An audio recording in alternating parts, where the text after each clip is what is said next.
Papaya மரம் வைக்கிறதுலாம் நான் உங்களுக்கு வீடியோ போட்டிருந்தேன், குட்டி குட்டியாக நடுறது. பாருங்கள், எல்லாம் நல்லா வளைஞ்சு நிற்கிது மழை காலத்துக்கு. ஸோ பூலாம் விட்டுருக்கு. இங்கே பாருங்கள், இந்த பப்பாயாவில் காயே வந்துட்டுருக்கு பாருங்கள். ஸோ காயே வந்துட்டுருக்கு. ரொம்ப பெரிய காயாக வருது. ஸோ இன்னும் எவ்வளோ பெருசு வரும்னு தெரியல. ஸோ இது பழுத்த பிறகு, இது ரெட் கலருன்னு சொல்லிட்டு வாங்கினோம். பழுத்த பிறகு நம்ம அறுத்து சாப்பிடும்போது கட் பண்ணி காமிக்கிறேன். இது நம்ம செல்ஃபுக்கு மட்டும் பண்ணல, கொஞ்சம் கமர்ஷியலாகவும் பண்ணியிருக்கோம். ஸோ பாருங்க, பழம் செடியில் காய்க்குது. சும்மா ஜோக்குன்னு சொல்ல முடியாது, நிஜம்தான் சொல்லலாம். இது பாருங்கள், இது வந்துட்டு சும்மா வேலி ஓரத்தில் வளர்ந்துருக்கிற பப்பாயா. இது வந்து நம்ம நர்சரியில் வாங்கிட்டு வந்து வச்சுருக்கிறது. சரிங்களா? ஒரு செடியும் 14 ரூபான்னு வாங்கி வச்சோம். வச்சு ஒரு 5 months ஆயிருக்கும்னு நினைக்கிறேன். ஸோ நான் வீடியோ பார்த்துட்டு உங்களுக்கு சொல்கிறேன்.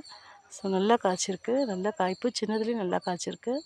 உரம்னு சொல்லிட்டு என்ன போட்டோன்னா, நம்ம யூரியா, டிஏபி, அப்புறம் வந்து பொட்டாஷ் போட்டோம். ஸோ ஒரு 4 தடவை களை எடுத்துகிட்ருப்போங்க. களை எடுக்கிறதா கொஞ்சம் களைக்கு நாங்கள் வந்து ஒரு ஐடியா பண்ணிகிட்ருக்கோம். அது என்ன ஐடியா பண்ணுறோம், புஷ் கட்டர் வச்சு அடிச்சிட்டு இருந்தோம். களை பிடுங்குறவங்கள வச்சு பிடுங்கிட்டு இருந்தோம். இப்போ ஒரு ஐடியா பண்ணியிருக்கோம். அதை நான் அடுத்த வீடியோவில் போடுறேன் உங்களுக்கு. ஸோ உங்களுக்கும் யூஸ் ஆகும். லைக் பண்ணி சப்ஸ்கிரைப் பண்ணி வச்சுங்க. பாய்.